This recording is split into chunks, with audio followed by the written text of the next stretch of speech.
Topic की अगर हम बात करें तो नर्सिंग केयर प्लान बेसिकली हम उसको कहते हैं कि एक पेशेंट आया है, ठीक है, आपके पास एक पेशेंट रिसीव आपने किया, पेशेंट को डॉक्टर ने विजिट कर लिया, ठीक है, डॉक्टर ने आपको डायग्नोज कर दिया कि भाई इस पेशेंट को XYZ जो भी डिजीज है,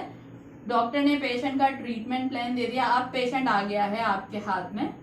आपके वार्ड के अंदर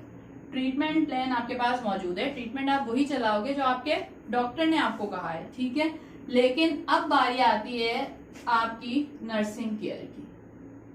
ठीक। अब नर्सिंग केयर का मतलब क्या है कि इस सारे सिनेरियो को देखते हुए आप ये अंदाजा लगाओ कि इस पेशेंट की खिदमत हम कैसे कर सकते हैं। अब आपको इस बात पे फोकस करना है कि जी ये पेशेंट मुझे रिसीव हुआ है, अब मुझे इस पेशेंट की क्या केयर करनी है, ठीक है। अब इस सारे सिनेरियो की एग्जांपल में हम लेते हैं एक पेशेंट स्ट्रोक का। एक पेशेंट आपके पास आया है, उसकी लेफ्ट साइड वीक है, उसका लेफ्ट बाजू काम नहीं कर रहा है, लेफ्ट उसका जो है आप समझे पैर काम नहीं कर रहा है, ठीक है, उसको खाने पीने में मुश्किल हो रही है, ठीक, उसको बोलने में मुश्किल हो रही है, ऐसा नहीं कि बिल्कुल बोल नहीं रहा है, वो बोल रहा है लेकिन उसे बोलने में मुश्किल हो रही है। आपके डॉक्टर ने विजिट किया, कुछ इन्वेस्टिगेशंस करवाई, सब कुछ किया, उसने डायग्नोज कर दिया पेशेंट को स्ट्रोक है, ठीक है। अब जब पेशेंट आपके पास रिसीव हुआ है तो अब आपके क्या क्या प्लान हैं कि जी हमने पेशेंट की केयर किस तरह से करनी है, ठीक है। एज सून एज आपने ये बात नोटिस की कि हमारा पेशेंट जरूरियात जिंदगी के वो सारे काम जो आज से मतलब आधे घंटे पहले तक वो खुद कर रहा था वो अब खुद नहीं कर सकता, ठीक है। जिसमें आपके पास क्या क्या आ जाता है, आपके पास आ जाता है वो खुद खा नहीं सकता, ठीक है, और जो है क्या कहते हैं उसके बाद आपके पास आ जाता है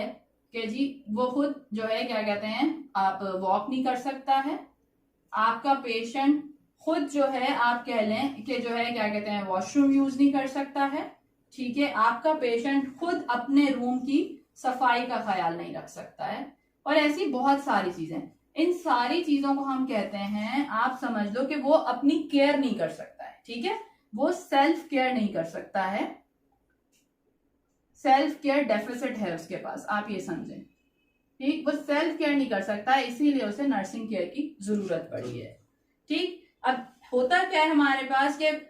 पेशेंट के पास हमेशा एक अटेंडेंट मौजूद होता है। मैं ये बिल्कुल नहीं कह रही कि जी पेशेंट के जब खाने का टाइम है तो आप जाए उसे खाना खिलाने, बिकॉज पेशेंट भी थोड़ा सा हेजिटेट करता है कि नहीं मेरे घर वाले ये करें तो ज्यादा बेहतर है, ठीक है। लेकिन ये सारी ड्यूटीज आपकी हैं कि जब आप पेशेंट से पहली दफा इनकाउंटर करते हैं, पेशेंट से या उसके घर वालों से, तो आप उनको ये सारी बातें समझाएं कि जी देखिए ऐसे ऐसे है, हमारे पास डेली बेसिस पे इस तरह के पेशेंट आते हैं और पेशेंट को इन सारे कामों में होगी प्रॉब्लम, और हम डेली बेसिस पे क्योंकि इस तरह के पेशेंट्स को डील करते हैं तो हमें पता है कि इनकी डीलिंग किस तरह से होगी। तो आप जब भी इनका टाइम है खाने का, मैं खुद आपके पास आऊंगा, नहीं तो आप मुझे बुला लीजिएगा, ठीक है, ताकि हम उनको एक दफा ट्रेंड कर दें कि जी इनको मतलब आगे किस तरह से लेके चलें, क्योंकि स्ट्रोक के पेशेंट्स तो लॉन्ग टर्म पेशेंट होते हैं, ठीक है।